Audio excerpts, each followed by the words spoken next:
Wires of the same material, दो wire है, wire number 1 wire number 2, दोनों same material है, यानी दोनों की रेजिस्टिविटी सेम है, इसकी भी रो है इसकी भी रो है, एंड द सेम रेडियस यानी दोनों का एरिया ऑफ क्रॉस सेक्शन भी सेम है, इसका ए है और इसका भी एरिया ऑफ क्रॉस सेक्शन क्या है, ए है। Have their length in the ratio 2:3, एक की लेंथ है 2l मान लो और एक की लेंथ कितनी दे रखी 3l मान लो, तभी 2:3 हो पाएगा। This is the L2। They are connected in parallel to the battery which supply current of 15 ampere.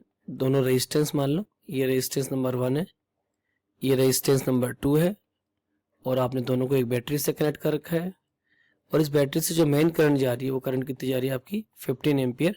Find the current through the wire, दोनों वायर में कितनी करंट जाएगी। तो one thing is clear to all of you, ये जो दोनों wire है 1 और 2 इन दोनों को सेम वोल्टेज मिल रहा है, तो we know V equal to IR।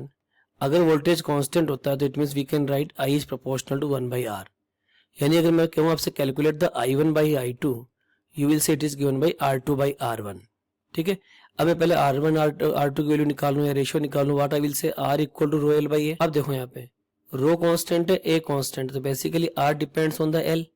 तो अगर मैं आपसे R1/R2 की वैल्यू निकालूं तो मैं क्या लिखूंगा 2L/3L, L से L कट गया, वैल्यू कितनी है 2/3। अब यहाँ पे मुझे I1/I2 निकालना, I1/I2 is given by R1/R2 2/3 है, तो R2/R1 कितना हो गया 3/2। तो find the current through the wire, 3:2 के रेशियो में बांटनी है, किसको बांटनी है 15 एम्पियर को। तो I1 की वैल्यू कितनी होगी 3/3 प्लस 2 इज 5 इंटू 15। भाई 15 के दो रेशियो बनाने 3:2 में, 5 3 15, 3 3 9 एम्पियर। ऊपर 9 एम्पियर चलेगी तो वैसे कैलकुलेट करोगे रेशियो से, 15 में से 9 माइनस करोगे 6 आ जाएगा, पर हम चलो रेशियो से कर लेते हैं। तो नीचे का I2 वैल्यू का लिखोगे 2/5 इंटू 15, 5 3 15, 3 2 6 एम्पियर।